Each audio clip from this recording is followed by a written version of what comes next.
expresadas en T. ¿No? Vamos a usar el I, vamos a usar aquí el T. ¿Correcto? Bien, entonces, una forma de caracterizar la presencia de autocorrelación es esta función que vamos a llamar función autorreflexiva orden 1, ¿okay?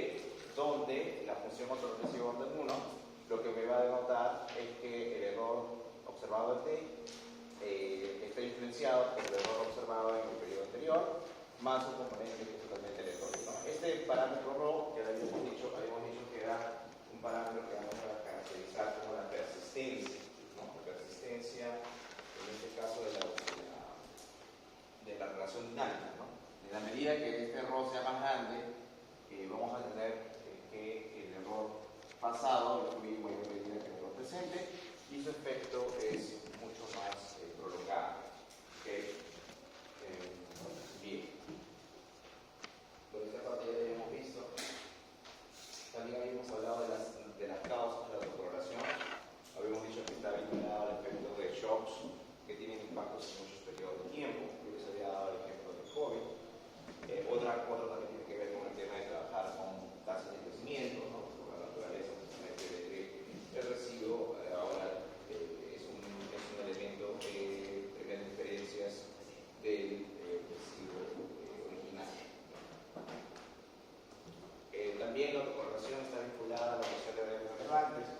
Ya habíamos hablado de eso, acerca de que incluye, por ejemplo, la relación dinámica de la variable dependiente en su pasado. Lo que van a tener es que esa omisión se va a reflejar en la presencia de autocorrelación, ¿no? Yo les puse el ejemplo del consumo, ¿no? El consumo es un ingreso, donde a su vez el consumo depende del consumo de periodos anteriores. Entonces, si tú omites esa relación dinámica del consumo, eso se va a reflejar en un problema de autocorrelación.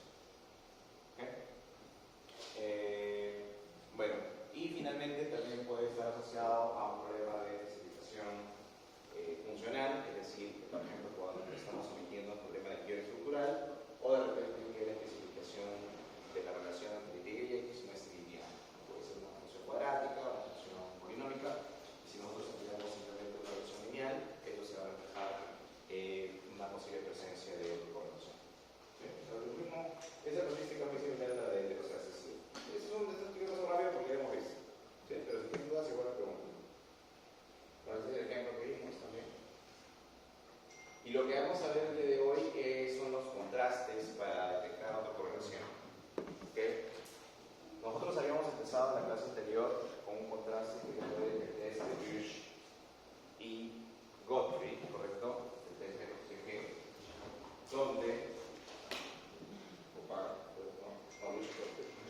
donde la hipótesis nula era la ausencia de autocorrelación hasta el orden P, ¿verdad?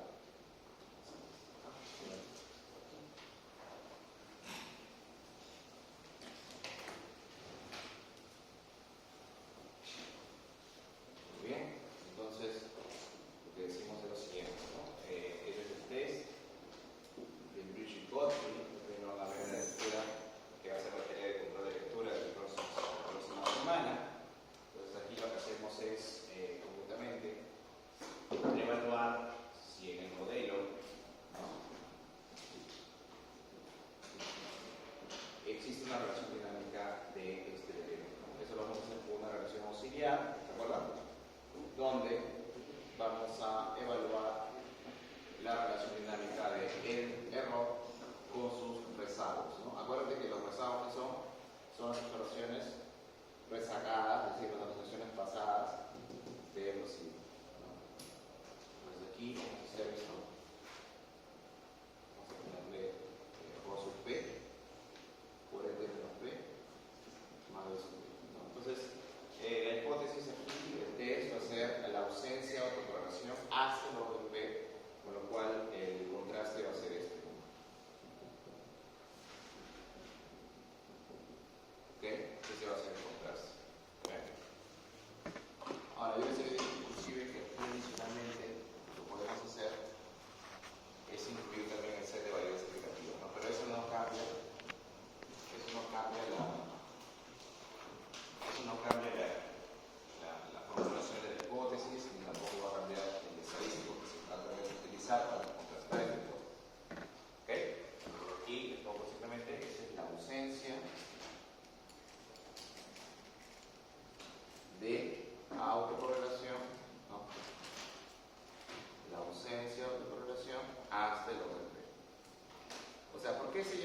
hasta el orden P. ¿Por qué se llama hasta? Porque aquí lo que te está diciendo es que que todas las persistencias, ¿no?, de los parámetros RO, de los errores pasados sobre el error presente es prácticamente nula. O sea, no hay ningún error pasado que influya sobre el error presente. ¿Sí? Por eso es hasta el orden P. Lo que significa que si alguno de estos errores, por lo menos uno de ellos, es diferente de cero su influencia, ese contraste se va a rechazar. ¿No? Eso lo vamos a ver justamente en la prueba que sigue, la prueba de Q, o en la función que se llama autocorrelograma, donde vamos a ver que puede pasar de que las dos primeras autocorrelaciones sean diferentes, sean iguales a cero, es decir, puede ser que los dos primeros RO sean iguales a cero, pero por ahí puede aparecer alguno que está después donde su influencia es diferente de cero, ¿no? Generando que al final ese 1 evidencie un rechazo de la hipótesis de ausencia de autocorrelación. Bien. Ahora, ¿cómo se hace el contraste dada esta conclusión? Acuérdate que esto siempre es ¿qué cosa? La relación principal, esta es la relación auxiliar y esta aquí es el contraste, es la hipótesis nula. ¿Ok? ¿Qué vamos a hacer? Vamos a meter el estadístico. El estadístico va a ser una H cuadrada que va a ser N por R cuadrado de la relación auxiliar, ¿no? ¿Y esta qué distribución tiene? Una H cuadrada con P grados de libertad, dado que estoy analizando P restricciones. Y la regla, ¿cuál va a ser? La regla va a ser simplemente comparar el estadístico versus el valor crítico y de esa forma determinar si es que hay o no hay presencia de autocorrelación, ¿cierto? O sea, la idea va a ser obviamente que si el R cuadrado de esta relación es alto, ¿no?, por la influencia significativa de uno de los residuos pasados de ruido blanco o elementos pasados de ruido blanco, el R cuadrado va a ser diferente de cero, ¿no? Y eso justamente va a llevar a que en la medida que el R cuadrado sea más grande, el valor calculado de la chi va a ser más grande también, cayendo en la zona de rechazo, en la zona derecha. Pero por el otro lado, si es que el R cuadrado es cero, entonces el estadístico vale cero, entonces la zona de no rechazo, de la ausencia, verificando la ausencia de autocorrelación. ¿Sí? ¿Todos ahí? Muy bien. Ok, entonces este es el test que escribimos también en la última clase. Y lo que vamos a ver ahora son unas variantes de este test. Vamos a empezar con el test Durbin-Watson. Okay. Este test es un test muy antiguo que fue creado en el año de 1951. ¿Sí? Ahí nada más que acabó la guerra mundial, no sé exactamente. Y fue planteada por Durbin y Watson. ¿Okay? Entonces, este test está diseñado únicamente para identificar la presencia de una relación de orden 1. ¿Sí? O sea, es decir, no está planteado para un contexto como el de aquí, ¿no? El de aquí, este que vimos planteado para el test de Bush-Godfrey, es un test que se está planteando en un contexto de una relación dinámica, vamos a decirle, más persistente, ¿no? Es una relación donde el error no se relaciona solamente con el error -1, sino con nosotros. ¿Sí? En cambio, lo que va a contrastar este test es solamente eso, ¿no? Se va a basar en esta relación. ¿Ok? ¿Sí?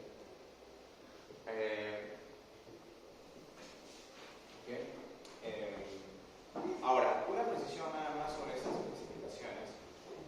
Cuando tú tienes esta función que está aquí, lo que te dice es que si tú tuvieras, por ejemplo,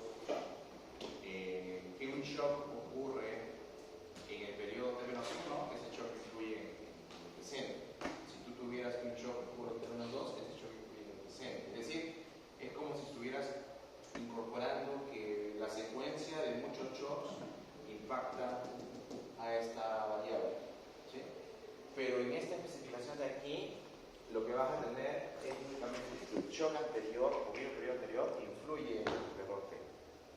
Es decir, aquí no estoy considerando la ocurrencia de shocks del periodo T-2, T-3, T-4, etc. ¿Okay? Sin perjuicio de ello, igual esta representación te puede reflejar el impacto que tiene un shock en T-1 sobre muchos periodos subsiguientes. ¿Okay? Yo quiero que diferencien eso. ¿Ya? Esta especificación solamente modela el impacto del shock ocurrido en T-1 y la influencia que tiene T. En cambio, este que está aquí recoge la influencia de los shocks ocurridos en periodos anteriores. ¿Sí? Es como que tú dijeras, mira, ¿cuál es la modelación, por ejemplo, de una variable como el PBI? Bueno, el PBI, por ejemplo, se modela en función de los shocks ocurridos en los P periodos atrás, en los 4 últimos años. ¿Sí? Ocurrió el shock del COVID, luego el siguiente el shock todavía, no sé, un shock de inflación, y luego hubo un shock, no sé, de costos, hubo un shock de empleo, etc. Entonces, esos shocks que ocurrieron de forma, ¿no?, cada año diferente, influyeron sobre eso. Pero cuando yo planteo esta relación digo, ok, el valor del PBI únicamente está influenciada por el shock que ocurrió en el periodo anterior. ¿Sí? Ahora, esto no quita que este shock ocurrido en T-1 puede tener una influencia en valores futuros de este periodo que está acá. O sea, un solo shock te puede tener un impacto incluso infinito. ¿Sí? ¿Y eso cómo lo puedo mostrar? Si ustedes hacen esto, por ejemplo, dices, oye, si esto es lo que ocurre en T, veamos, esto acá sería así, mira, esto es así, ¿verdad? Entonces tú podrías reemplazar esto acá y tendrías que eso T es ρ al cuadrado entre menos 2 más ρ por b de menos 1 más b. O sea, lo que pueden encontrar acá también es el impacto de un shock de hacia los periodos, ¿sí? Pero obviamente donde el impacto que tiene es mucho menor, dado que el parámetro ρ es menor que 1 por lo general. Entonces este parámetro es muy cercano a 0. ¿Ya? Entonces es lo que me refería con que puedes modelar una relación, un impacto en varias observaciones futuras. ¿Sí? De hecho, esto lo debería trabajar mejor así, perdónenme, así mejor.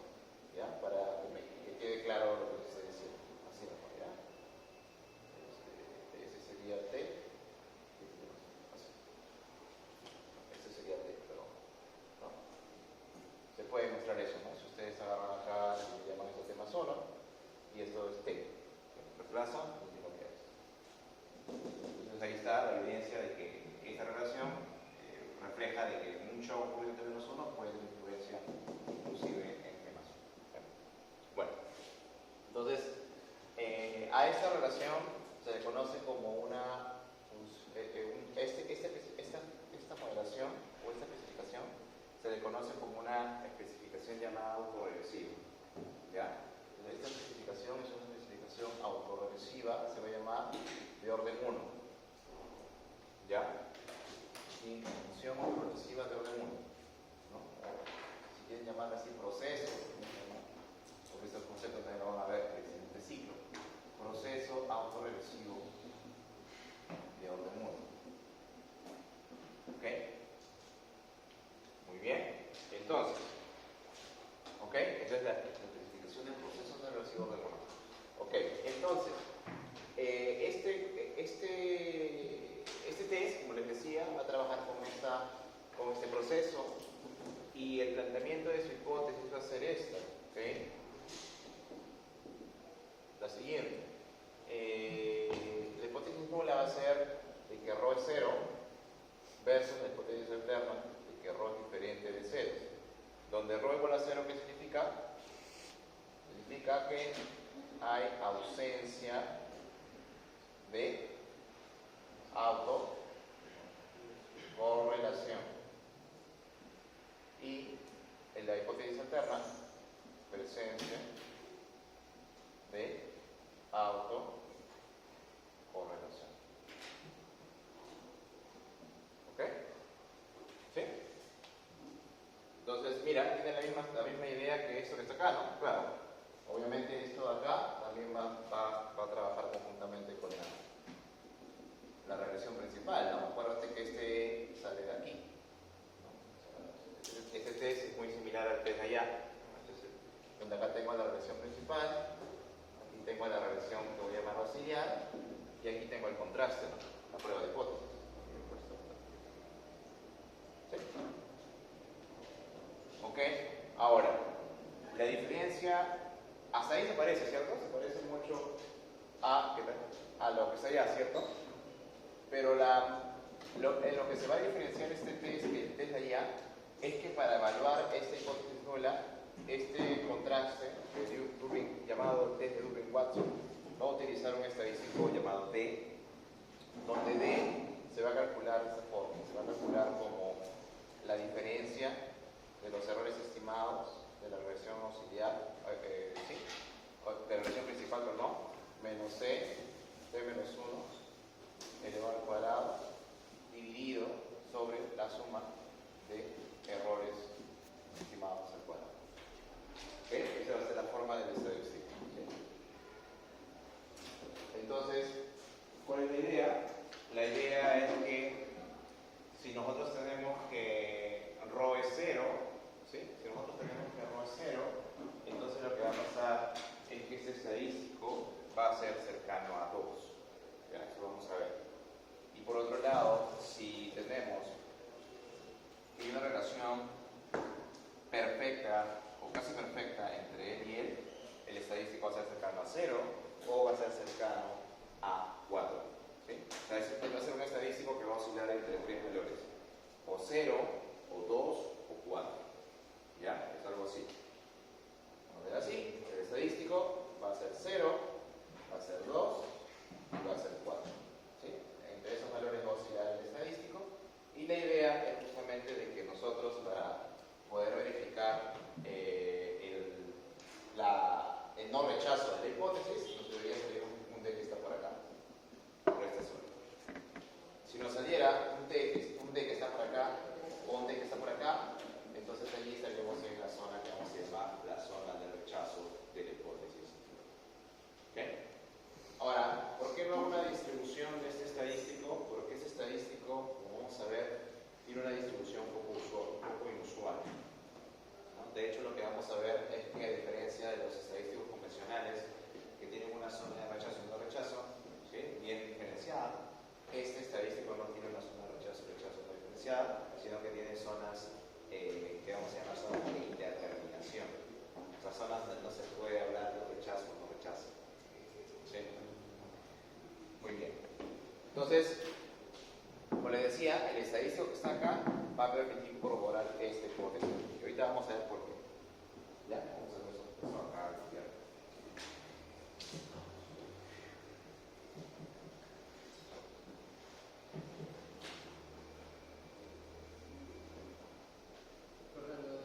¿Lo de abajo es para estandarizar?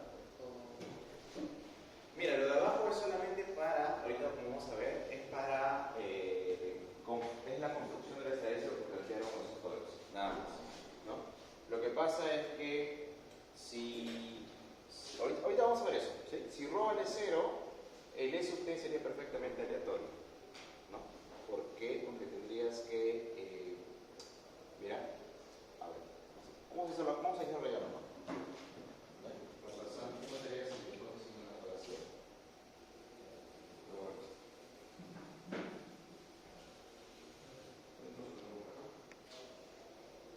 Ya, ahorita vamos a ver.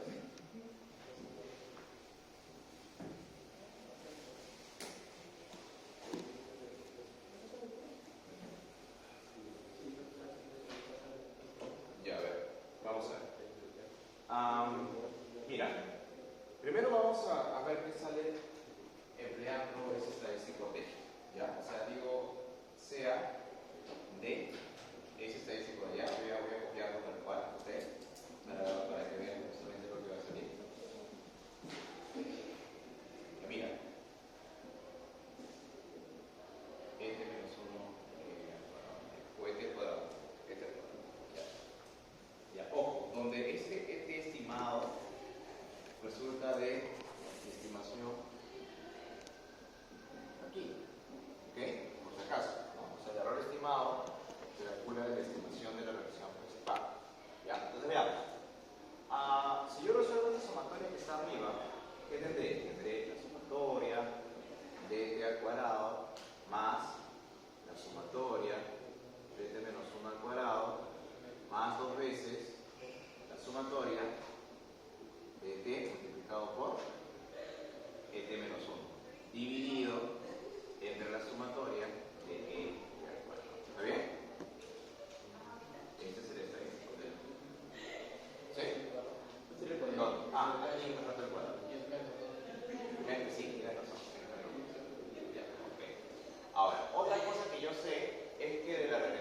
auxiliar, en la relación auxiliar que tengo esta relación, ¿no? Tengo ET, Rho, ET menos 1 más B sub T. Si yo considero en esta relación auxiliar la estimación de Rho a partir de los valores estimados de residuos de la relación principal, ¿qué tendré? Tendré que este Rho estimado que es igual, ¿se acuerdan?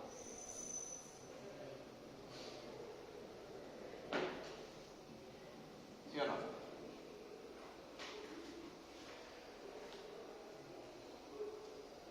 ¿Sí? ¿Se acuerdan o no? ¿Se acuerdan esto?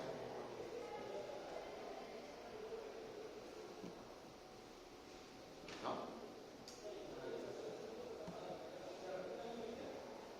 ¿No? Estoy aplicando esa regla, ¿cierto? Estoy aplicando esa regla. Muy bien. Hasta ahí me siguen, ¿cierto? Ok. Entonces yo voy a hacer aquí lo siguiente. Voy a decir que sea la suma de ET menos 1 al cuadrado, ¿ok? Muy similar a la suma de ET al cuadrado. ¿Es válido eso? ¿Podría ser válido? Sí, ¿no? Porque podría ser muy similar, dado que los residuos estimados según una estimación MCO tienen promedio 0, ¿sí? Promedio 0, y además estamos hablando de una secuencia de un conjunto de observaciones muy grande, y excluir uno de ellos no haría la diferencia en la suma. ¿Sí? Eso es lo que te quiere decir. ¿Me siguen? ¿Ok? Entonces, mira lo que voy a hacer. Entonces, lo que tengo aquí es que este D, digo, va a ser aproximadamente igual, o sea, dada esta notación, va a ser aproximadamente igual a esto, porque va a ser igual a 2 veces la suma de ET menos 1 al cuadrado, ¿ok? ¿Sí? ¿Está? Con él, porque son muy similares, menos 2 veces la sumatoria de ET por ET menos 1. Y esto dividido, le voy a decir, entre esto que está acá, pero esto que está acá, por lo que acabo de poner, es similar a esta suma. Similar a la suma de ET menos 1 al cuadrado. ¿Cierto? ¿Así me siguen? ¿Todos? ¿Todas? ¿Sí? Muy bien. Entonces, mira, ¿qué me va a quedar? Me va a quedar entonces que D es aproximadamente igual a 2 veces la suma de ET al cuadrado menos 1 sobre la suma de ET menos 1 al cuadrado, ¿no? Menos 2 veces la suma de ET multiplicada por T menos 1, ¿cierto? Dividido entre la suma de ET menos 1 al cuadrado. ¿Están de acuerdo? ¿Sí? Y ahí tenemos algo, ¿no? Primero que esto se va con esto, ¿cierto? ¿Y esto que está aquí quién es? Este de aquí es Rho estimado, ¿correcto? Con lo cual, ¿qué obtenemos? Eso lo pongo aquí a la derecha. Estamos obteniendo que ese estadístico D que hemos planteado nos permite establecer que D es aproximadamente igual a 2 veces 1 menos el Rho estimado. ¿Sí? ¿Hasta ahí? ¿Todas? Muy bien, entonces la pregunta aquí es, oye, ¿y qué pasaría si bajo la hipótesis nula es cierto de que Rho es igual a 0? ¿No? O sea, si Rho es igual a 0, o lo que sería reemplazando el valor estimado, el estadístico de va a ser igual a 2, ¿no? Porque sería 2 por 1 menos 0, es como 2 por 1 y eso es 2, ¿cierto? Luego planteo, si Rho fuera igual a 1, ¿qué significa que Rho sea igual a 1? Que Rho sea igual a 1 significa que hay una relación perfecta positiva entre T menos 1 y T. Miren que esto de acá, ¿se acuerdan? ¿Cómo se lee? Se lee también como si yo quiero calcular la correlación de este con este, eso es equivalente al Rho, ¿cierto? ¿Se acuerdan? ¿Sí? Eso lo vimos en la primera parte. En un modelo bivariado, ¿sí? El parámetro estimado es equivalente a la correlación de esta variable con esta de acá. ¿De acuerdo? Entonces, lo que yo digo es, si la correlación entre él y él es perfectamente positiva, o sea, es igual a más 1, ¿no? O sea, si la correlación es más 1, ¿ok? Entonces, el estadístico Durbin-Watson es igual a 2 multiplicado por 1 menos 1. ¿Y eso cuánto es? 0. O sea, si la correlación es fuerte positiva entre el recibo y su pasado, el Durbin vale 0. Y finalmente, si tuviéramos una correlación fuerte negativa, ¿cierto? ¿Cuánto vale el Durbin? 2, 1 menos 1, que es más 1, es 4. Justamente los tres valores que están, ¿cierto? Entonces lo que uno dice es, ok, la única manera de verificar con este contraste, ¿no?, de que haya ausencia de autocorrelación es que D sea cercano a 2. Así se va a decir, que D sea cercano a 2. Por ejemplo, 1.98, 1.99, 1.8, etcétera, etcétera, ¿no? Pero obviamente, como vamos a ver en breve, ese valor de 1.8, de 1.7, de 1.6 va a depender del tamaño de la muestra y va a depender del número de variables explicativas dentro del modelo. ¿Sí? ¿Ya? ¿Hasta ahí? ¿Pero hasta acá me han seguido? ¿Sí? ¿Ok? Muy bien, entonces esa es la razón de ser este estadístico, ¿no? ¿Por qué se planteó así? Justamente para poder asociarlo a la presencia de autocorrelación de orden 1, ¿no? Ven que el Durbin estadístico, su construcción se basa en una autocorrelación de orden 1, ¿cierto? Es por esa razón que cuando nosotros queramos evaluar, así como en el test anterior, una autocorrelación de orden mayor que 1, este test no se va a poder utilizar, ¿no? En ese contexto de orden mayor que 1, nosotros ya vamos a utilizar o el test de Brugge-Godfrey, que hemos visto al inicio, o el test, ¿cómo se llama? El test de Liu-2, o el test Q-Star, que vamos a ver el día de hoy. Bien, entonces, ¿todo claro hasta ahí? Muy bien. Entonces está lo mismo.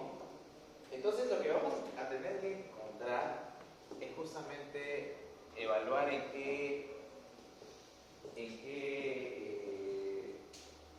cuál va a ser la zona de rechazo y no rechazo del estadístico. ¿Sí? Y lo que tienen aquí, bueno, esto solamente es hecho como de forma didáctica se puede hacer una campana, pero en realidad la distribución del estadístico no es una campana. La distribución del estadístico hay que mirarla acá.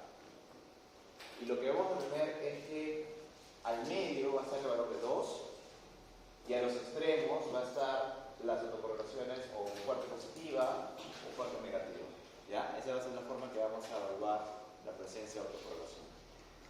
Y lo que vamos a tener aquí son dos parámetros nuevos, ¿sí?, para establecer esta zona, que vamos a llamar DL y DU. DL va a ser como el límite más bajo del test, del Durbin low, y este va a ser como el Durbin up, ¿no? el más alto. Y esta región se va a reflejar igualito acá, como 4 menos Durbin up y 4 menos Durbin low. ¿Ok? ¿Ya? Se va a trabajar así. ¿Y qué es lo que vamos a tener aquí? Vamos a tener que, y creo que lo voy a dibujar, porque creo que no se logra apreciar bien la gráfica. Entonces lo voy a hacer aquí. Voy a replicar la gráfica aquí.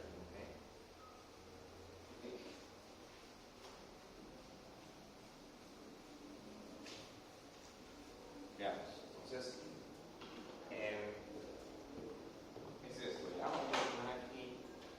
Entonces, voy a graficar paso a paso. Entonces, tengo aquí la distribución del Durbin. ¿Sí? Esta debería ser la distribución. La campana no tiene tanto sentido porque el estadístico no tiene distribución del campana. Entonces, decimos acá, miren, acá tengo 2, ¿ok? Al 2 pues está aquí. aquí tengo el 0, es la zona de la correlación fuerte positiva, y acá tengo el 4, que es la zona de la correlación fuerte negativa. ¿Ya? Entonces, ¿qué voy a hacer? Voy a establecer aquí Durbin Low, voy a poner aquí Durbin Up,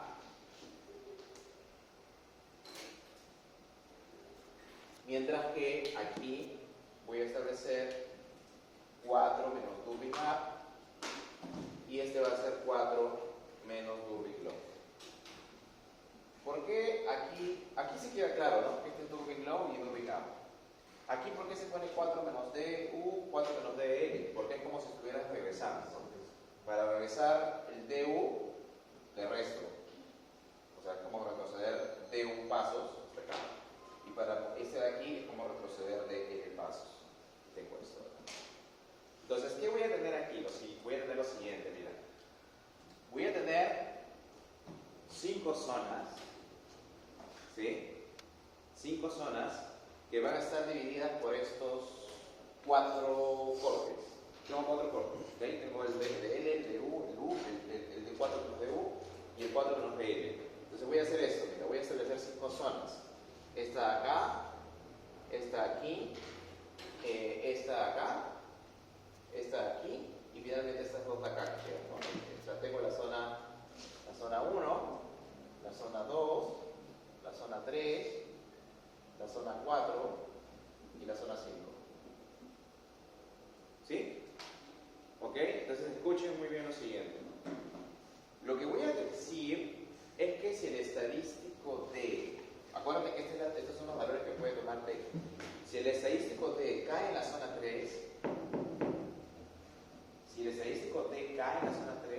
nosotros vamos a decir que estamos en un contexto de ausencia de autocorrelación. ¿Ya?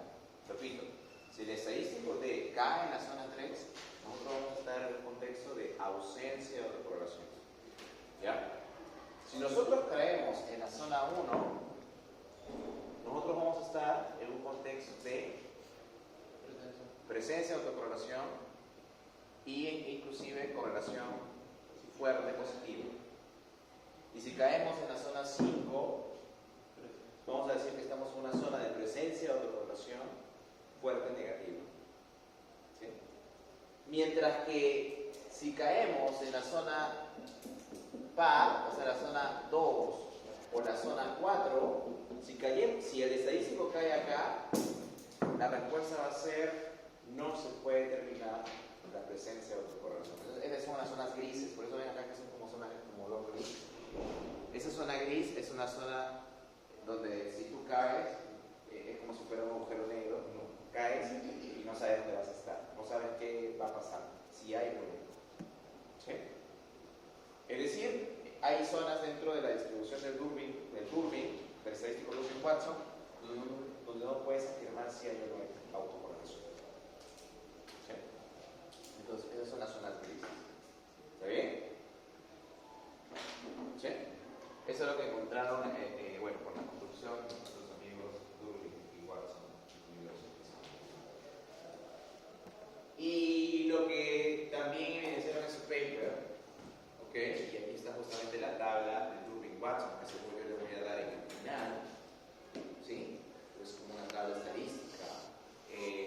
Vamos a tener que los valores de DL y DU, o sea, de esos que están allá, DL y DU, van a cambiar dependiendo de qué, de dos elementos. O sea, no son valores constantes. Va a cambiar dependiendo del tamaño de la muestra y va a cambiar dependiendo del número de variables explicativas en la regresión principal. ¿Ya? Por ejemplo, ¿cuál sería el DL y DU en una muestra de 20 observaciones con 3 variables explicativas en la regresión principal? ¿Cuál sería? Acá busco, ¿no? Ubico 20 y ubico 3. Acá serían estos. Ese sería el DL y DU. Sí. ¿Eso pasa en la revisión principal? Sí, el número acá que está aquí es el número de, inclusive acá creo que está la precisión de que esto está K-1, me parece. He sacado de el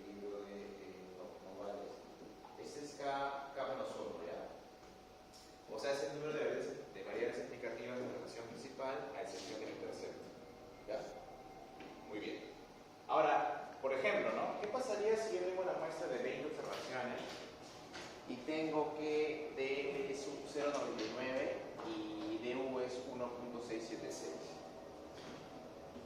¿Cómo sería? Mira. Vamos a ver. Ya. Si yo te digo, mira, el Durbin-Watson en nuestro modelo sale, por decir, a ver, vamos a utilizar si no la aplicación que vimos en la última clase, ¿te acuerdas? Y vamos a ver qué nos saldría. A ver, vamos a esa tablita. Esa tablita, por si acaso, está con NB 200, hasta 200. Yo te puedo dar la de 100 datos y te pregunto, oye, dime qué hubo. ¿Ya? Entonces vamos a ver la aplicación que vimos en la clase anterior.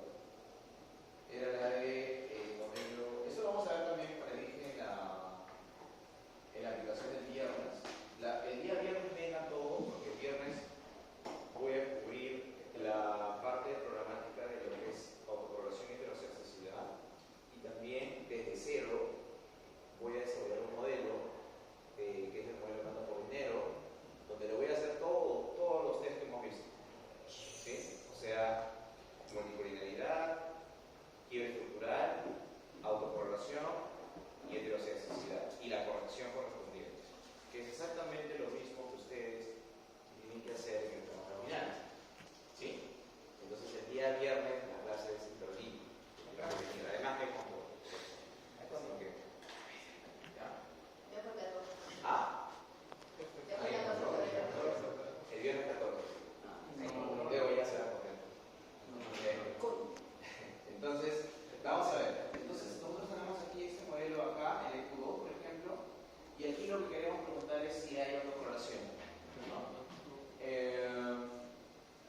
Muy bien, entonces aquí lo primero que tengo que preguntarme es cuántas observaciones hay. Hay 43, por ejemplo. No sé si se ve. Voy a hacer un pantallazo a esto.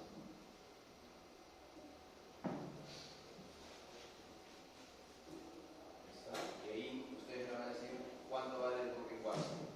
Ahí está la regresión está con un N de 43, ¿cierto? N vale 43. K, ¿cuánto vale el asterisco? 2, ¿cierto? ¿Y cuánto vale el Durbin-Watson, el estadístico de aquí? ¿Dónde está el estadístico Durbin-Watson? Está aquí abajo. Aquí está. ¿Cuánto vale? 0.899. ¿Sí? 8.99. Muy bien, entonces lo que vamos a hacer a continuación es, en base a nuestra tabla estadística, el estadístico Durbin-Watson, vamos a determinar si hay o no presencia de correlación y si hay correlación con lo positivo o negativo. Entonces, vamos a ver qué ocurre con eso. Muy bien, entonces, si nosotros vamos a la tabla, tenemos aquí, lo buscamos, bueno, N43 más o menos vamos a subir como si fuera N45, ¿ya? ¿Ya? Pues está por ahí, 45, nosotros tenemos todo, ¿ya? Un N45, profe, que está cerca, y con un K igual a 2, ¿cierto? Entonces sería este que está aquí, ¿cierto? O sea, DL, o sea, propuestos valores, profesor, DL y DU valen, a ver, ¿cuánto vale DL? Ahí está. DL vale 1.43 y DU 1.616.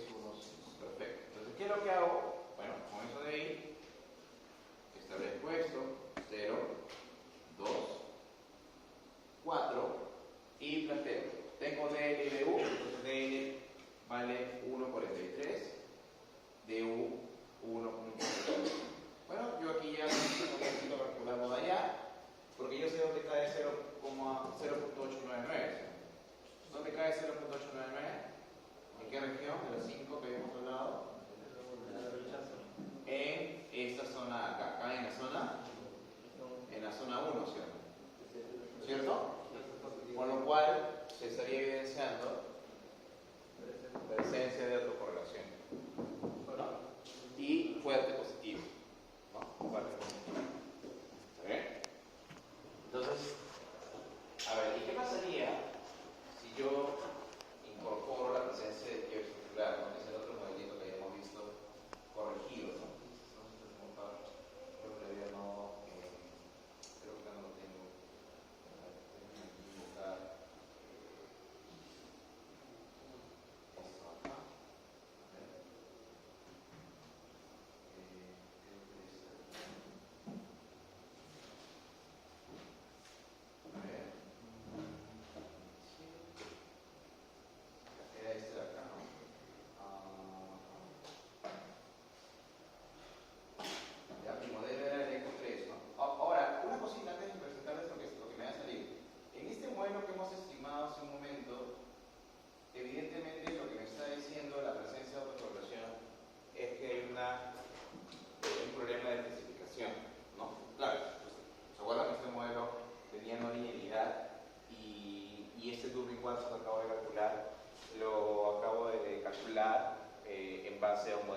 asume que hay identidad. Claramente el síntoma que se está reflejando es debido a que hay un problema de estabilización.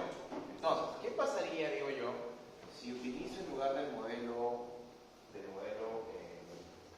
original el modelo no lineal? Supuestamente corrige el problema. Y ahora tenemos cuántas. Esto lo hice con una sola variable. ¿Cuánto vale el Turing Watson? 1.39. Igual, pero ahora tengo más observaciones, ¿no? Tengo 54, con lo cual, ¿cómo lo tomo esta información? Vamos a hacerlo por acá.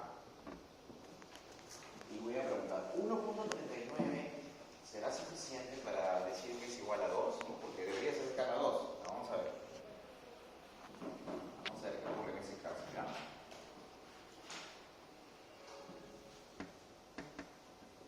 Muy bien, entonces aquí hacemos lo siguiente. Mira, Turing Watson vale 1.397.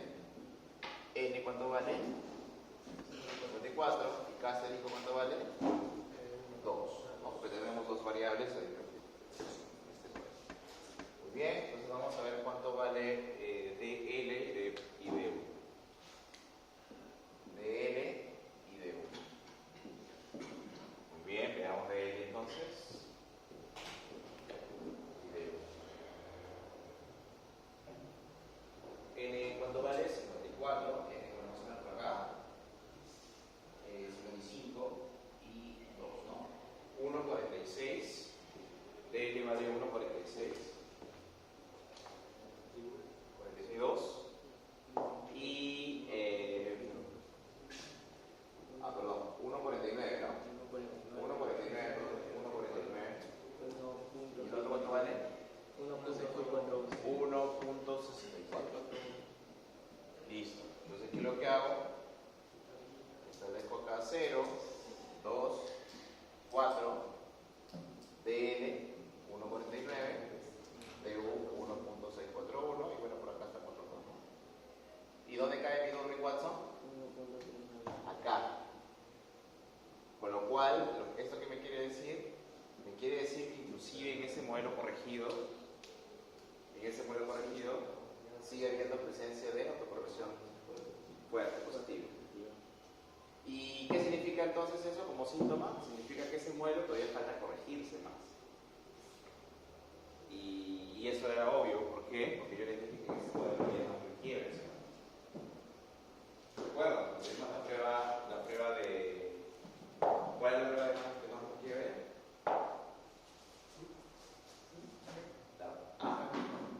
La de Bay y Perron. ¿Recuerdan? Bay y Perron nos decía que había más de quiebre. Entonces, lo que pueden hacer acá ustedes es corregir, incorporar más dummies para reflejar esos otros quiebres. Y en el modelo corregido con más de quiebre, es muy probable que ya no les haga presencia de juegos. Ahora, yo no voy a hacer eso, sino voy a hacer lo siguiente, ¿ya? Mira,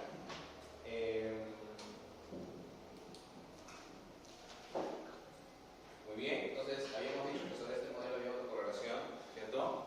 Mira, voy a emplear otra técnica. Escuchen bien. Yo tengo autocorrelación aquí, ¿correcto? Y acabo de encontrar con el test de Turing-Watson de que hay una fuerte correlación positiva entre correlación de orden 1 positiva entre el error y el error de menos 1. Entonces, mira lo que voy a hacer. Y eso lo vamos a hacer en el caso de ella también. Si yo tengo evidencia de que hay una fuerte autocorrelación de orden 1 positiva, o sea, una fuerte relación A1, lo que puedo hacer es pedirle al modelo que incorpore un componente que se va a llamar el componente autorregresivo. Es decir, le voy a decir al modelo que incorpore dentro de la especificación una relación auxiliar, donde esa relación auxiliar refleje la fuerte autocorrelación. ¿Cómo se hace en el software eso? De la siguiente forma. Vamos a introducir acá un componente que vamos a llamar autoregresivo. ¿Ok? A y entre paréntesis 1. No sé si se ve, pero aquí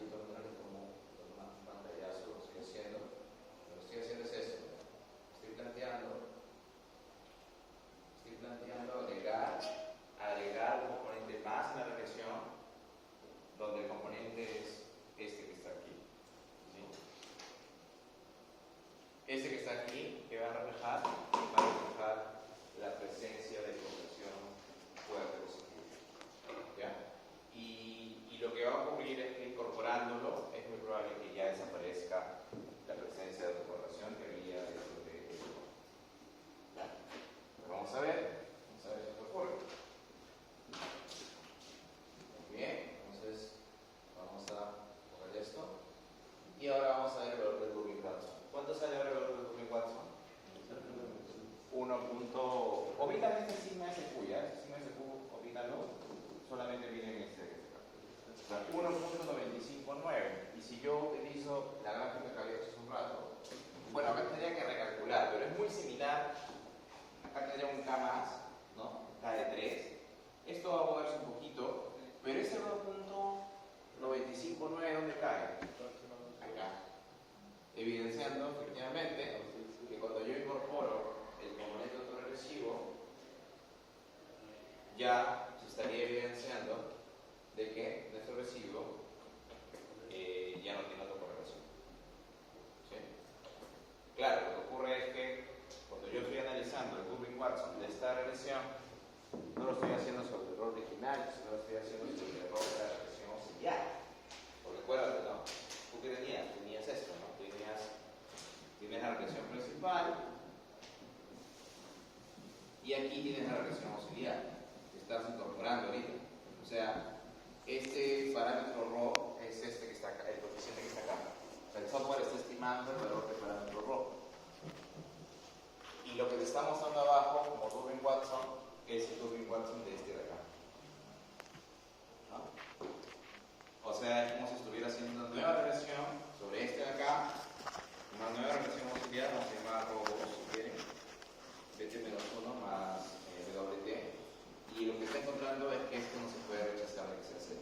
Si yo hago acá ρ0, esto no se está rechazando, es lo que me dice el contraste de Durbin. ¿Sí? ¿Se entiende? ¿Ok? ¿Estamos? Por esa razón, cuando hay presencia de autocorrelación, una sugerencia es hacer esto. Pero ojo, ¿cuándo lo van a hacer? Cuando ustedes consideren de que la variable dependiente tiene una relación dinámica con su pasado. ¿Sí? O sea, incorporar esto es como incorporar información pasada de él. Pero si el problema no es relación dinámica, sino más bien es forma funcional, entonces esa corrección no es la correcta. ¿Sí? O sea, ¿eso qué quiere decir? Quiere decir que tiene que tener mucho cuidado con la forma de la corrección cuando hay presencia de autocorrelación. ¿Sí? ¿Ok? No hay problema ahora que el PBI es 2000. Es que justamente viene el tema, ¿no? Lo que tenemos en este caso, en esta expresión, es un problema no de relación dinámica, sino sabemos que hay un problema de forma de especificación. ¿No? Entonces, esta corrección que he hecho aquí es un poco forzosa para corregir la autocorrelación, nada más. Pero en el fondo, estoy perdiendo, ¿qué cosa? Estoy perdiendo de que la naturaleza de la relación entre PBI y CO2 era no lineal. ¿No? Por eso decía que hay que tener cuidado en qué contexto lo vamos a utilizar. El escenario ideal, y generalmente ocurre cuando tú incorporas este y la variable que estaba acá sigue siendo significativa.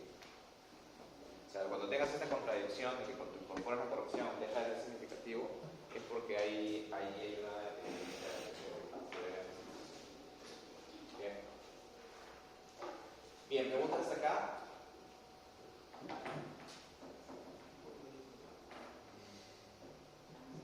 Profesor, Sí.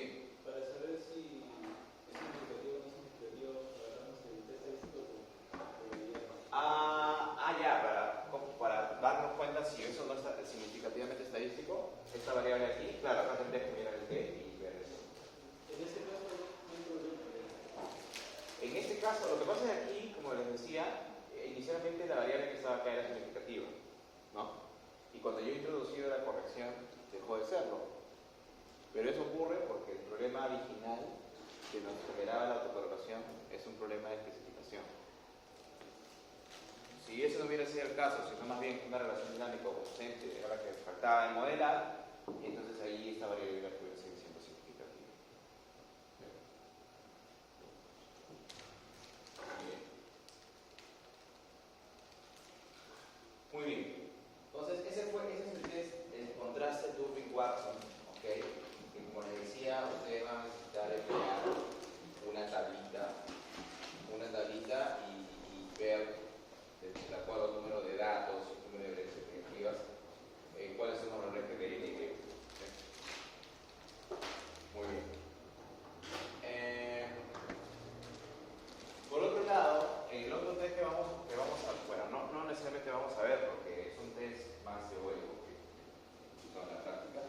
es el test llamado H de Durbin, ¿no? Es una variante del estadístico anterior, con la diferencia de que esta variable, este contraste se utiliza cuando hay componentes rezagados en la regresión. O sea, vamos a hacerlo por acá. O sea, ¿cuándo se utiliza?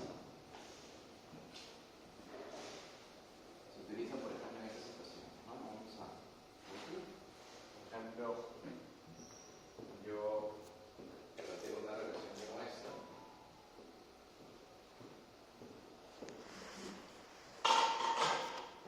Planteo esta regresión, ¿no? Digo, la relación del consumo es en función del ingreso, ¿no? Más el subtexto. Si yo tuviera la regresión de esta forma y quiero evaluar la presencia de autocorrelación de orden 1, planteo la relación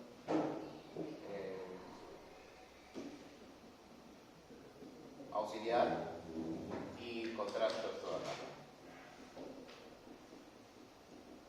Muy bien, ¿qué estadística utilizamos ahí? Durbin-Watson. Pero lo que me está planteando ahora el escenario del H de Durbin es el siguiente. Me dice, ok, el H de Durbin, ¿en qué escenario se utiliza? Se utiliza cuando, por ejemplo, tengo este.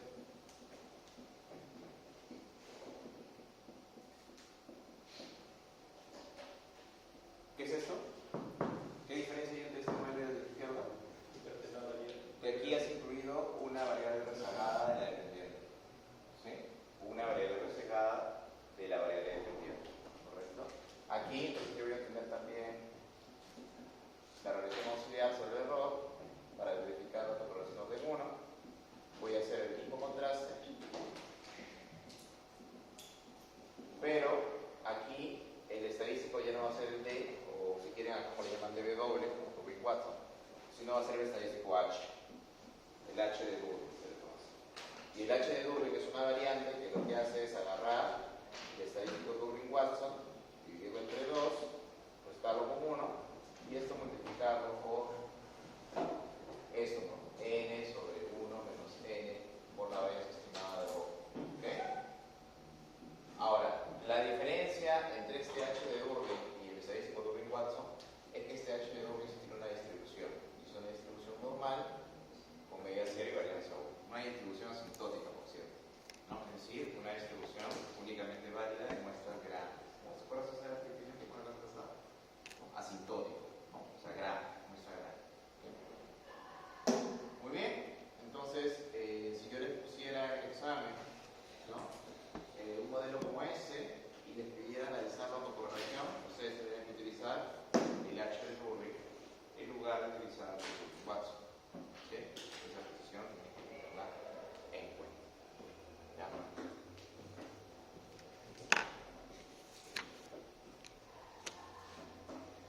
Muy bien, por acá tengo una referencia.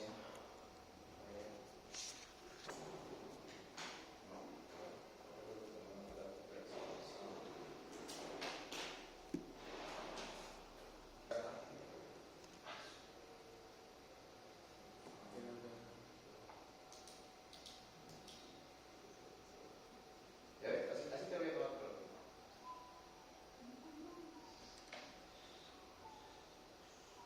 Ya. Por acá tenía una posición. No.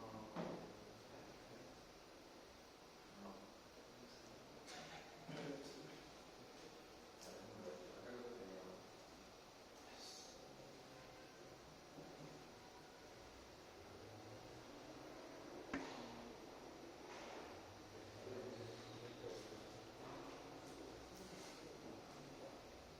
Vamos a ver por acá.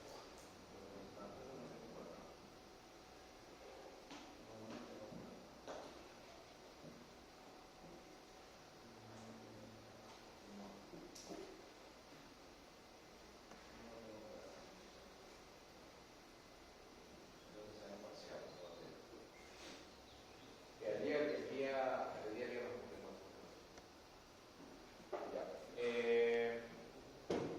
ya, el último test que nos falta ver es el test llamado el test de Cox-Lyon, o también conocido como encuesta. ¿Ya? al igual que el test Brugge y Gottfried, este test va a contrastar la hipótesis de ausencia de autocorrelación hasta el orden P. Miren esa clara diferencia, ¿no? El test de Durbin-Watson y el test de H de Durbin contrasta la presencia de autocorrelación hasta orden 1, ¿cierto? Pero el test Brugge y Gottfried y este último test que voy a presentar, que es el test Box-Pearson, contrastan la hipótesis nula de ausencia de autocorrelación hasta el orden P. ¿Sí? Son dos familias o familias de test, por ejemplo. O sea, una familia contrasta con correlación de orden 1 y la otra familia de test la ausencia de correlación de orden P. ¿Correcto? Muy bien. Entonces, eso lo voy a hacer por acá. Por acá. ¿Ok?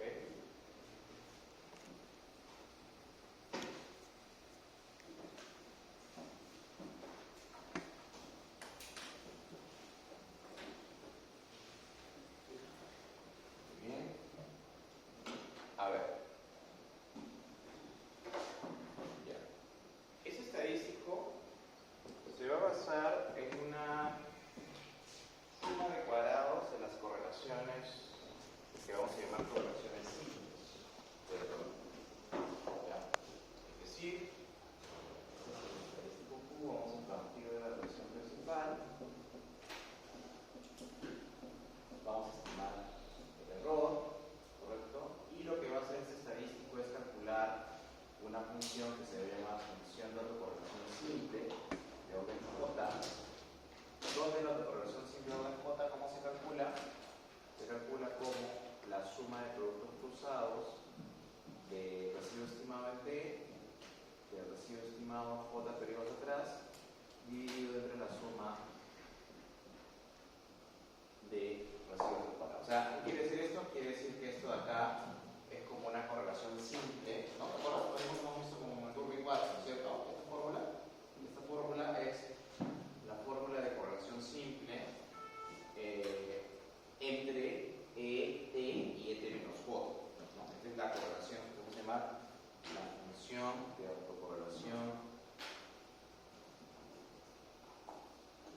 autocorrelación simple entre el error estimado y el error estimado T menos J. ¿Ya? Entonces, miren, la idea aquí va a ser que yo voy a tener distintos valores de esta correlación desde el orden 1 hasta el orden P. ¿Ya? O sea, voy a calcular, la idea aquí va a ser la siguiente. Este es el primer paso, ¿ok? El segundo paso es calcular todas las correlaciones.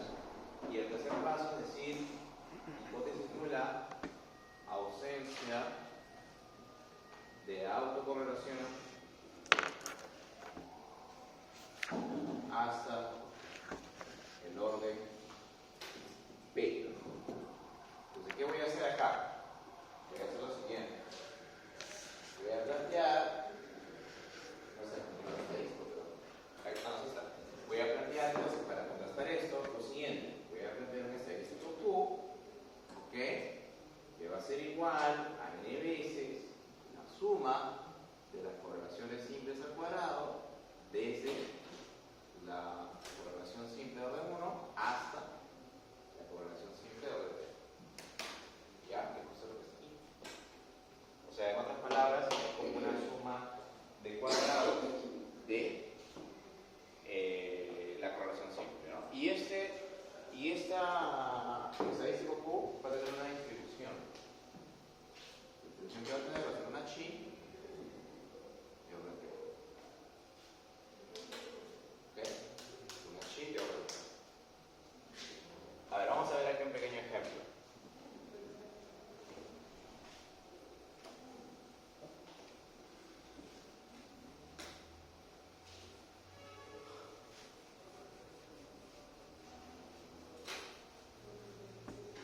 Vamos a ver eso en nuestro modelito donde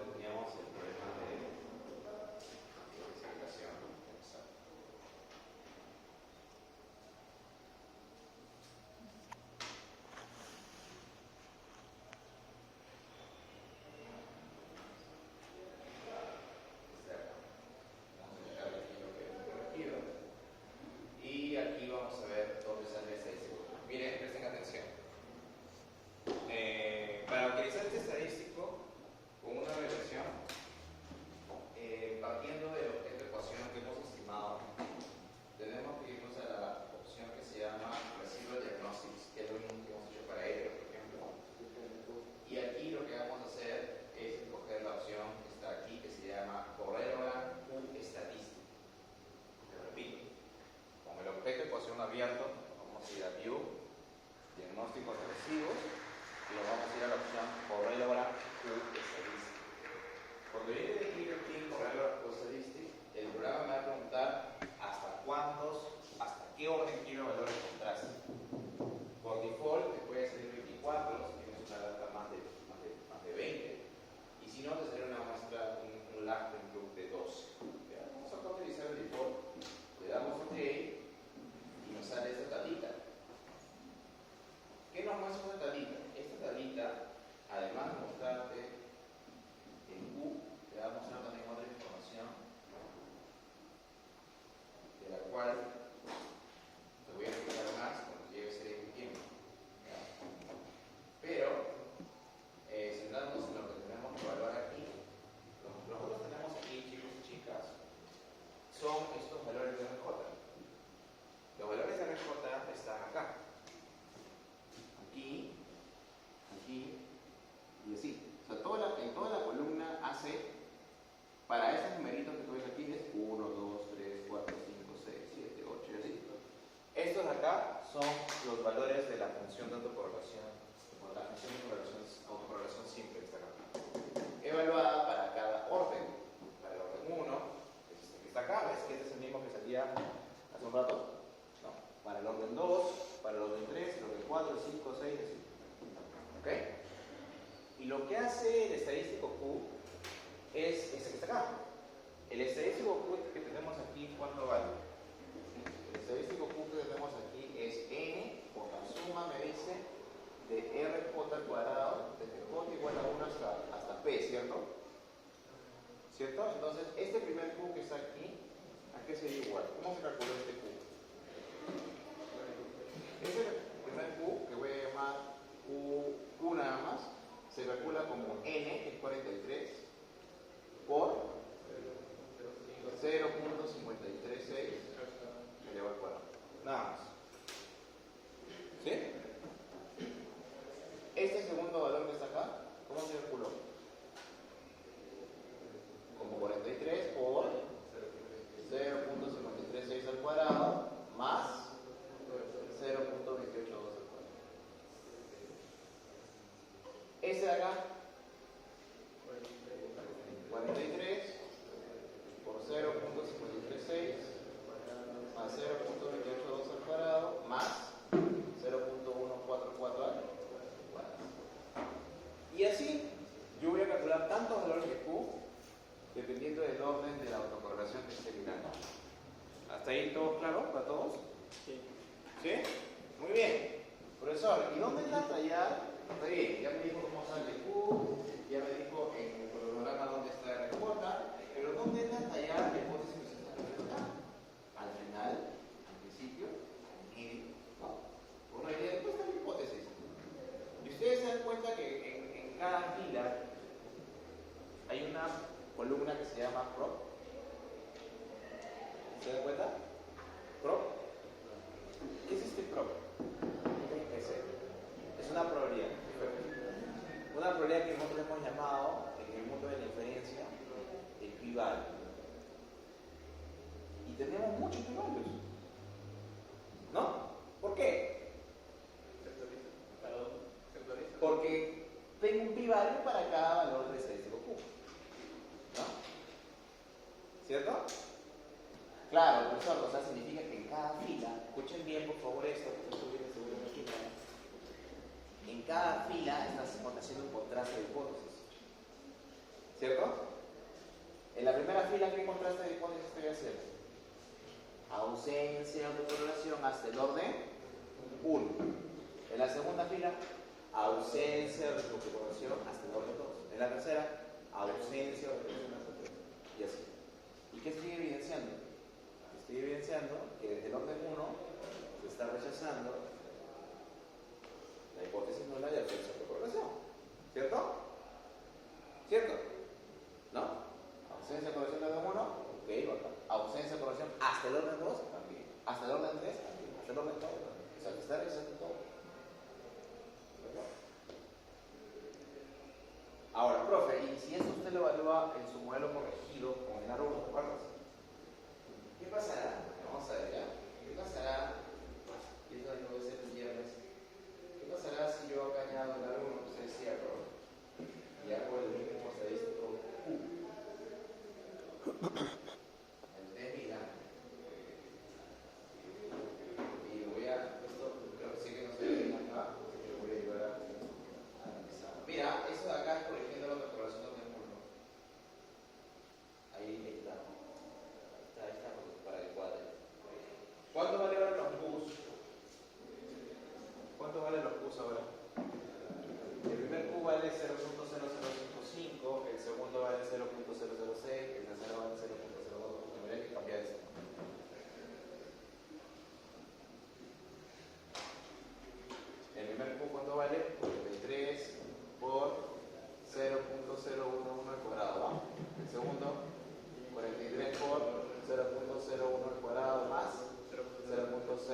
posible, y eso vamos a ver en la aplicación teórica que merece, que a pesar de haber incorporado el AR1, por acá puede que salga nuevamente un rechazo. Puede ser, puede pasar. ¿Y eso qué significaría? Significaría dos cosas.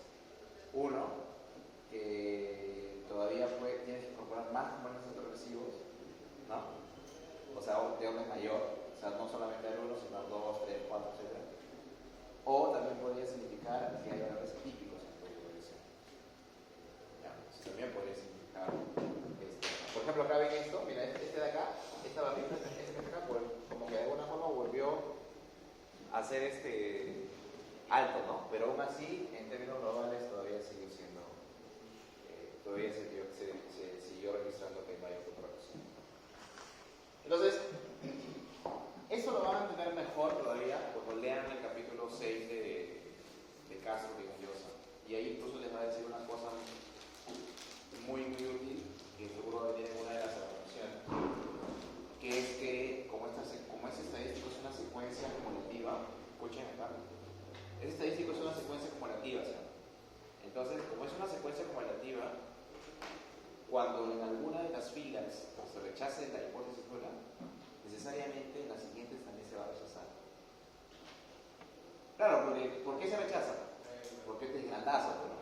Y segundo los sumandos es grandazo, los siguientes también van a ser grandazo. ¿Sí?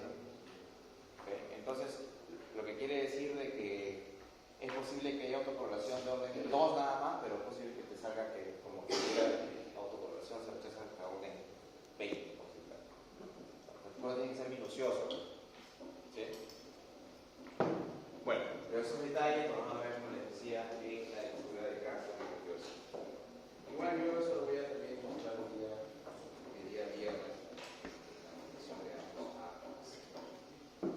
Bien, ¿alguna otra pregunta hasta acá? ¿Qué valor de P es otro? Acá tú puedes tener distintos el P que vas a emplear, como te decía, acá estamos en un P24, ¿no? Ahora en la práctica, cuando tú incorpores el progresivo, deberías tener un P4 más, un P6, P8, que tiene mucho sentido económico. ¿Por qué te digo P4? Porque a veces dan trimestral, ¿no? Y el trimestre se conversa con el año pasado, o sea, con el trimestre anterior, pero un P de 20, un P de 24, porque es como que digas que lo que está pasando hoy día se debe a algo que ocurrió hace 3 años.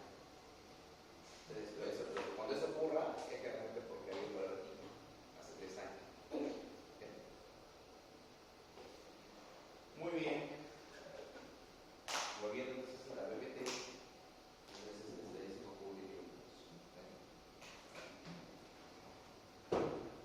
Hasta ahí estamos todos. Aquí hasta ahí hemos visto todos los textos de autocorrelación. ¿Sí? De hecho, ustedes, si volvemos a ir un momento, vemos que los textos de autocorrelación están aquí, son solo esos dos, el correlograma y el serial correlation analysis. Solamente estos dos para corroborar autocorrelación. ¿Okay? Son justamente los problemas. Lo que viene ahora, y ya esto para como última parte de la clase y como última parte del tema de autocorrelación, es cómo se corrige la presencia de autocorrelación. Acuérdate qué cosa busca la corrección de autocorrelación. ¿Qué significa? O sea, significa encontrar los ROS, ¿no? Eso es lo que hemos visto en la aplicación. ¿Por qué es necesario encontrar los ROS? ¿Por qué es necesario incorporar los ROS en esta ecuación? Porque en el contexto de la autocorrelación, incorporar el RO equivale a utilizar una técnica de mínimos cuadrados factibles. ¿No? Acuérdate que cuando tú incorporas parámetros para la corrección, o sea, parámetros reducidos, eso lo haces para utilizar la técnica de mínimos cuadrados factibles. ¿Y por qué utilizas una técnica de mínimos cuadrados factibles? Porque es tu primer mejor, ¿cierto? Recuerda, ¿sí? Tienes un primer mejor, que es la técnica corregida, y tienes un segundo mejor, que es utilizar MCO, un ajuste de errores de Hamburg. Entonces, siempre va a ser preferible utilizar la corrección de mínimos cuadrados factibles. ¿Por qué? ¿Por qué es tu primer mejor? Porque es tu primer mejor el mínimo cuadrado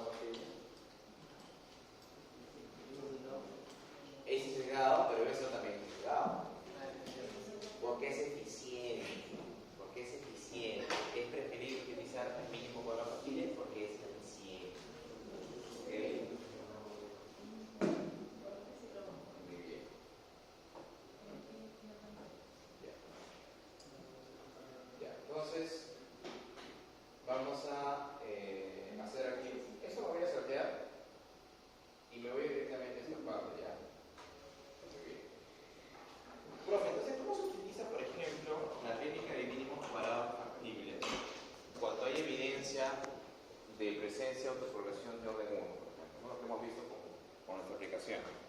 ¿Cómo se hace? Ah, ya, mira. Hacemos acá la regresión principal, ¿ok? Y vamos a considerar la regresión auxiliar. O sea, si hay presencia, profe, de autocorrelación de orden 1, esto va a ocurrir. Y ahí tengo un parámetro rojo, ¿no? Muy bien. Entonces, profe, ¿cómo hacemos? Ah, mira. ¿Te acuerdas que cuando hablamos del uso de la técnica de mínimos cuadrados factibles, que es una técnica de mínimos cuadrados generalizados, hago una transformación de los datos, ¿sí? Para hacer que las perturbaciones sean esféricas? Entonces, mira, eso significaría aquí lo siguiente. Mira, voy a considerar aquí esto, mira. Voy a utilizar esta regresión principal aquí, nuevamente. Y lo que voy a hacer es lo siguiente. Miren, voy a considerar este mismo modelo, pero con las variables integradas en t-1, con lo cual tendría esto. ¿Está bien? ¿Sí? Y voy a multiplicar a esto que está acá por ρ.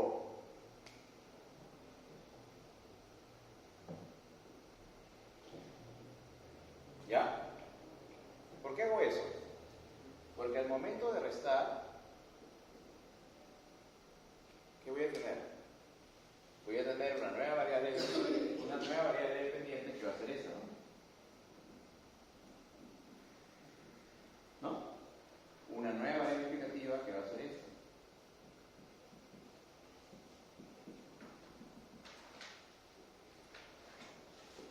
Y un nuevo error que va a ser este que está acá. ¿Sí o no? ¿No? ¿Y ese nuevo error quién es? VT. Y este VT es el esférico. Lo que significa que efectivamente cuando tú consideras incorporas la regresión auxiliar en el modelo, las variables se transforman.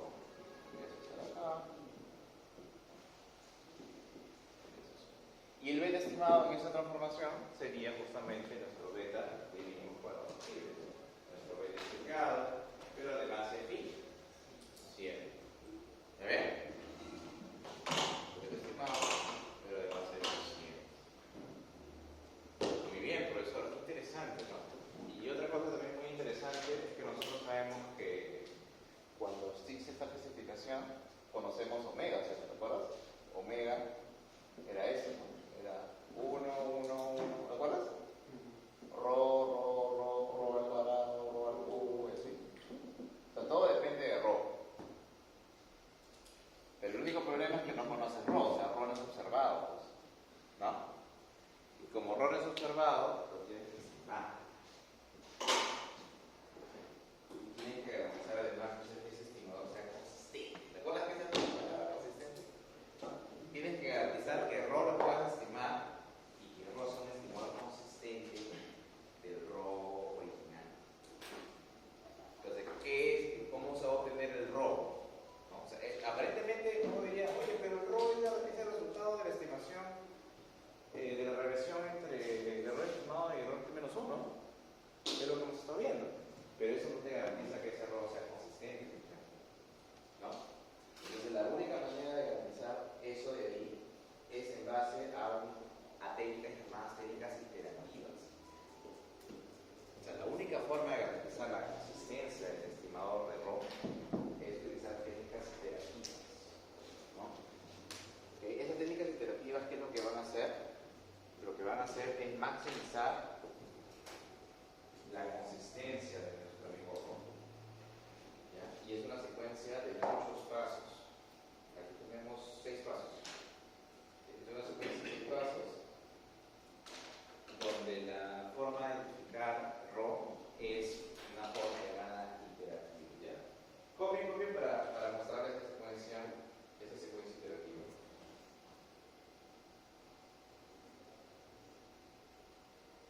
vamos a ver, el método que vamos a ver para obtener un estimador consistente de error se le conoce como el método iterativo de Cochran-Orwell. ¿Ya? El método iterativo de Cochran-Orwell, ¿no? Así como ese error de Cochran-Orwell. ¿Okay? El método iterativo de Cochran-Orwell tiene la ventaja de que es un método que permite obtener un estimador consistente de error de forma indirecta. ¿Ya? ¿Por qué? Porque este método inclusive también te permite obtener un estimador consistente de beta. O sea, 2 por 1, ¿no? Como se dice. Vamos a bajar los tipos. Beta, ya. Vamos a ver cómo se hace eso. Muy bien. Lo primero que vamos a hacer, escuchen bien, es hacer la estimación de la regresión principal. ¿Sí? Mediante MSO. ¿No? O sea, estimo beta y voy a estimar el vector de residuo que tengo. ¿Ok? Ese es el primer paso. El segundo paso es que yo voy a utilizar la secuencia de errores estimados. Ojo, mira, residuos estimados. Y voy a estimar y voy a regresionar los residuos estimados versus los residuos observados del mundo. O sea, voy a utilizar la clasificación autoregresiva del mundo. Esta que está acá, la voy a utilizar, pero con los residuos. Cuando haga eso, yo voy a estimar aquí el parámetro ρ. ¿Ok? Voy a estimar el parámetro ρ en base a una regresión MSO. Voy a utilizar esto acá, ¿no? Sobre. ¿Ok? ¿Me siguen hasta ahí? ¿Sí? ¿Todo bien? Muy bien. Una vez que yo tengo el ρ estimado, voy a hacer un paso 3 y voy a hacer la estimación de beta, este beta que está acá, utilizando la transformación que está aquí, que se llama, por cierto, una transformación en cuasi diferencias. ¿Sí se le conoce? Esta es una transformación en cuasi diferencias. ¿Ya? Así se le conoce. ¿Por qué cuasi diferencia? Porque en lugar de restarle YT contra YT menos 1, estoy restando YT con una parte de YT menos 1. O sea, cuasi, una casi diferencia. ¿Ya? Entonces, en el paso 3, voy a utilizar la transformación en cuasi diferencias. ¿No? Es decir, YT, ρ, YT menos 1, donde este ρ que voy a utilizar es el ρ que acabo de estimar en el paso 2. ¿Está bien? Acá voy a tener XT, obviamente esto con todos los signos de K, ¿no? Más 1 por beta más B sub T estimado. ¿Y qué voy a hacer acá? No, esto es el tilde, ya para diferencia. ¿Qué voy a hacer acá con este modelo de cuasi diferencias? Voy a estimar nuevamente beta. ¿Sí? Voy a estimar nuevamente beta y voy a obtener una nueva estimación del error. ¿Se dan cuenta? O sea, ¿qué estoy haciendo? Estimé beta una vez, ahora estimé beta nuevamente. Si quieren diferenciar eso, le pueden poner el beta primero, ¿no? Así como lo que conocen de los proyectos. Primero. Ya, este es el beta segundo. Este es el ρ primero, ¿no? Ok, se origina toda la distancia. Beta primero, beta segundo, ρ primero, ok. Y con ρ primero, ¿quién va a seguir en el linaje? Puede ser Cochran-Orwell, ¿no? Nombre inglés. Aquí lo que se va a hacer es, acá darle al profe este nuevo error estimado, ¿no? Y voy a hacer nuevamente la regresión.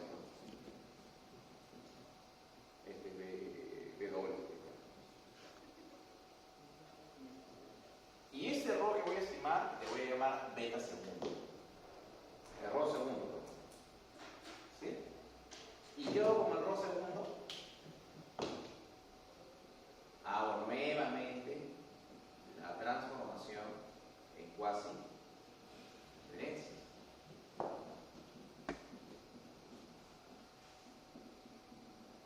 ¿Y aquí me voy a obtener? A beta tercero. A beta tercero. ¿Sí? Y con beta tercero, ¿qué voy a hacer? Nuevamente recurro al paso. No, perdónenme. Con beta tercero obtengo el error estimado. O sea, nuevamente el paso 2 y tengo un nuevo valor de rho, que le voy a llamar el rho tercero.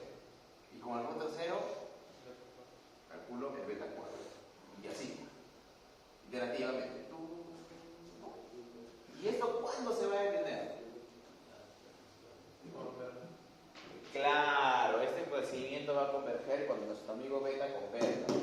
Es decir, cuando la diferencia entre el beta j, el beta de iteración j, y el beta de la iteración j menos 1, en valor absoluto, estén por debajo de un valor muy cercano a 0, ¿no? Por ejemplo, este valor puede ser 10 a la menos 10, o 10 a la menos 5, o 10 a la menos 3, o 4. Cuando esto ocurra, cuando el beta de la iteración siguiente ya casi no sea diferente del beta de la iteración anterior, el modelo ¡pum! Termina, dice ya, ahí está tu beta. Y directamente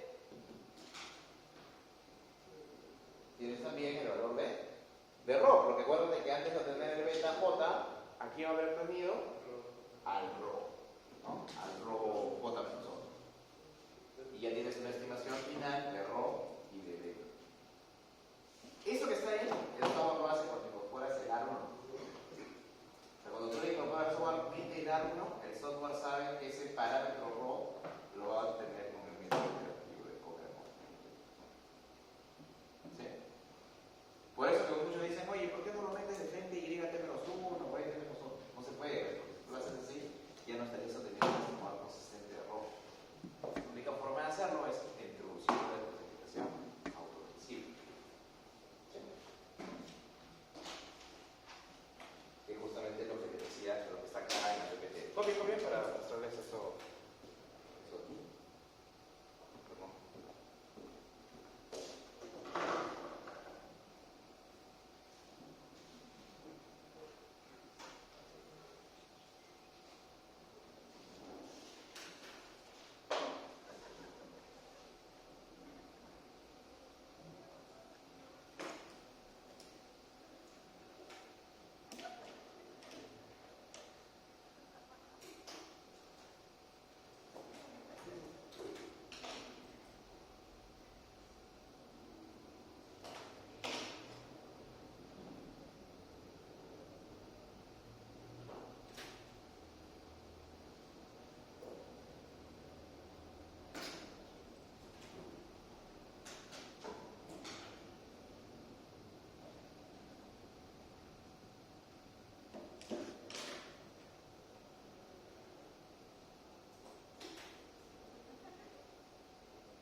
Entonces, miren, entonces, si ustedes quisieran que el software realice la estimación iterativa de Cochrane Output, que en términos prácticos es una estimación simultánea de rho y de beta, ¿no?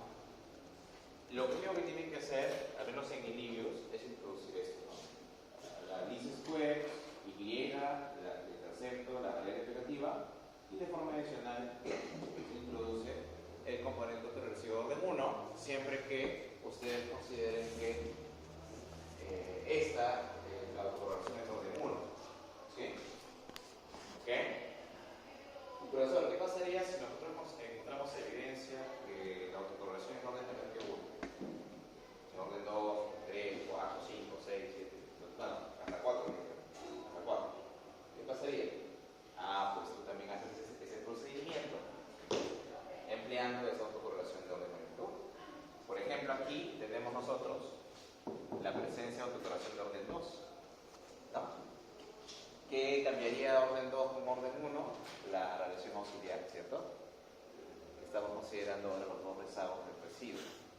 ¿Qué es lo que se hace? Una transformación en cuasi diferencias, pero ahora con rezago 1 y rezago 2. Y acá nuevamente ese es todo el procedimiento iterativo, ¿no? Obviamente acá va a ser más complicado, porque acá tienes que tener valores de 1 y 2. ¿Sí? O sea, de forma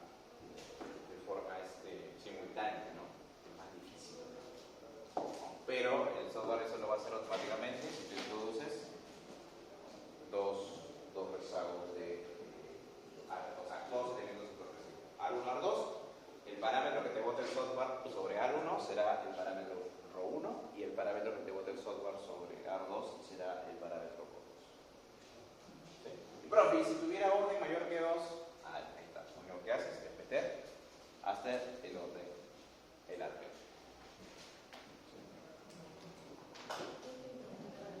Esa extracción, por si acaso, esa extracción de acá que he hecho, sin perjuicio de que, bueno, esto no lo van a ver ustedes en el libro de Castro de Gaviota. Ustedes en el Castro de Gaviota van a ver hasta este que está acá. Si quieren ver un poquito más acerca de la correlación de orden mayor que 1, que está aquí, eso lo pueden ver en el libro de Johnson de Gama, ¿ya? De forma complementaria, eso no va a venir en el control, ¿ya? Y les muestro, Johnson indignado, ya les había presentado Johnson indignado, lo voy a pasar. Entonces aquí Johnson indignado es el capítulo.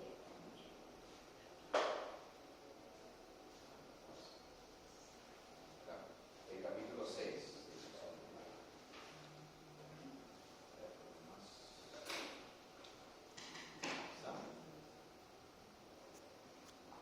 Voy a ir un poquito más abajo para darles aquí la parte de la correlación.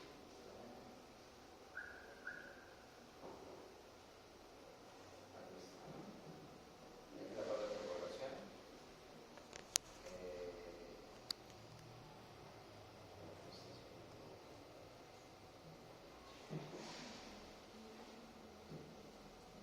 Aquí está lo mismo que hemos estado haciendo nosotros, pero obviamente más detallado. Y por aquí va a estar la ecuación que les estaba diciendo. También por acá, por acá.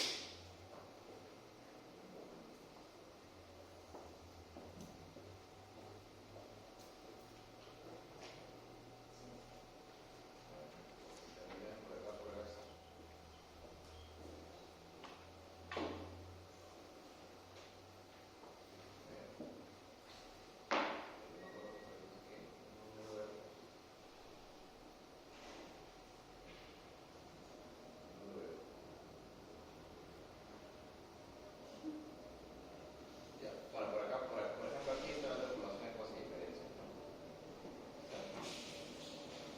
Ahora, lo que te demuestra aquí es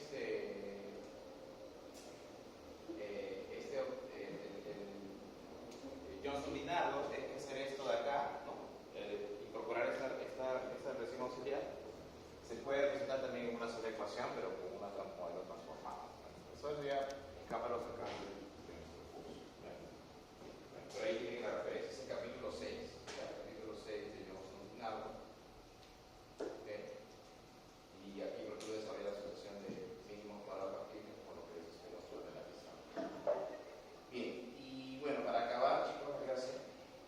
Solamente decirles lo siguiente, ¿no? Si a pesar de que evidencian de correlación, no puedan establecer una función de correlación de 1 o mayor que 1, ustedes recuerden que tienen también la opción de utilizar la corrección de Newey-West. ¿Ya? Ahora, la corrección de Newey-West, ¿se acuerdan? Que les dije que era una corrección asintótica. ¿Se acuerdan que esa expliqué en la clase anterior? ¿En la clase? ¿Qué es lo que hacía la corrección de Newey-West? Decía, tomemos el centro mejor, que es NCO, ¿cierto? Y estimemos su varianza, ¿cierto? Un estimador que se llama asintótico, un estimador consistente, donde teníamos que utilizar el estimador S de acá, ¿no? El S. Ahora, en la práctica, ¿cuándo se va a utilizar Newey-West? Y les digo así de forma bien sincera. ¿Cuándo se utiliza Newey-West en la práctica? Cuando ustedes vean que en el modelo hay heterocencicidad, no detecten la forma funcional, o sea, no la conozcan, y además evidencian que hay otra correlación. O sea, cuando ustedes tienen esas dos cosas, utilizan Newey-West. Pero si solamente hubiera hetero, utilizan la de Uber-White, la corrección de White. Y si evidencian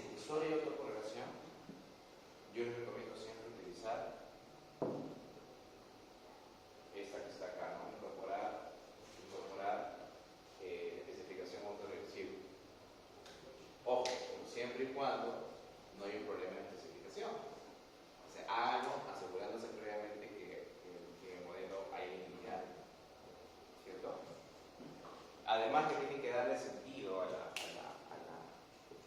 especificación autorregresiva. Cuando ustedes incorporen una corrección autorregresiva en un modelo para corregir la autocorrelación, escuchen bien, eso lo van a hacer siempre que estén seguros de que hay una relación dinámica de la variable dependiente. O sea, tiene que haber un sentido económico también detrás de la corrección. ¿Cierto? Por ejemplo, ¿no? Si yo considerara que esta variable es el consumo y este es el ingreso, y estoy incorporando esto de acá es para incorporar de que el consumo pasado influye sobre el consumo presente. ¿Sí? Es justamente lo que les decía, ¿no? Esto que está acá. ¿Por qué? Porque si ustedes pasan esto que está acá a la derecha, tienen eso justamente, ¿cierto? ¿Se dan cuenta? O lo hago para hacer la clase ya. O sea, lo que estoy diciendo es lo siguiente, chicos. Si ustedes imponen esta corrección, ¿cierto? Si ustedes dicen, oye, mira, yo tengo correlación donde tengo uno, considera esta corrección. ¿Ya? Si tú consideras esa corrección, eso equivale a tener un modelo de cuasi diferencia, ¿cierto? ¿Cierto? ¿Lo siguen todos? Entonces, profesor, si usted tiene un modelo de cuasi diferencias, ¿sí o no que esto es equivalente a esto? Miren. D es ρ por IT menos 1 más, voy a llamar aquí xt por beta menos ρ por beta por xt menos 1 más b sub t. ¿Sí o no? Es lo que les estábamos hablando hace un ratito de Johnson y Darwin, ¿no? El que tú incorpores entonces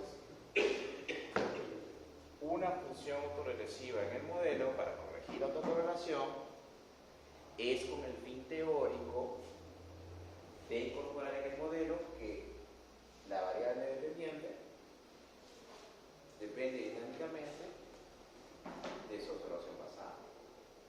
O sea, siempre y cuando ustedes estén seguros que una variable dependiente tiene relación con su pasado, pueden utilizar esa especificación.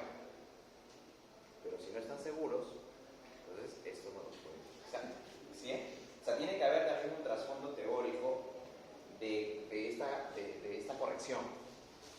¿Cierto? No lo pueden utilizar por utilizar. Bien. Si es data de corte, por ejemplo, no puedes usar eso. ¿Cierto? Si tu trabajo es de data de corte transversal, no puedes utilizar esto. ¿Por qué? Porque una data de corte no tiene relación temporal. Pues. O sea, si tú me pones en tu trabajo, corrijo un alumno, y tus datos de corte ya estás pegado. ¿Sí? Tiene que haber un trasfondo teórico de eso. Entonces aquí les estoy mostrando el trasfondo. Ustedes imponen una corrección autorregresiva es porque teóricamente están justificando de que la variable dependiente tiene relación con el valor de la variable dependiente del periodo anterior. Por ejemplo, el consumo, ¿no? ¿Cierto? El modelo del consumo en función del ingreso. Si ustedes hacen eso y encuentran que hay una correlación doble en 1, significa que el consumo depende del consumo en tiempos.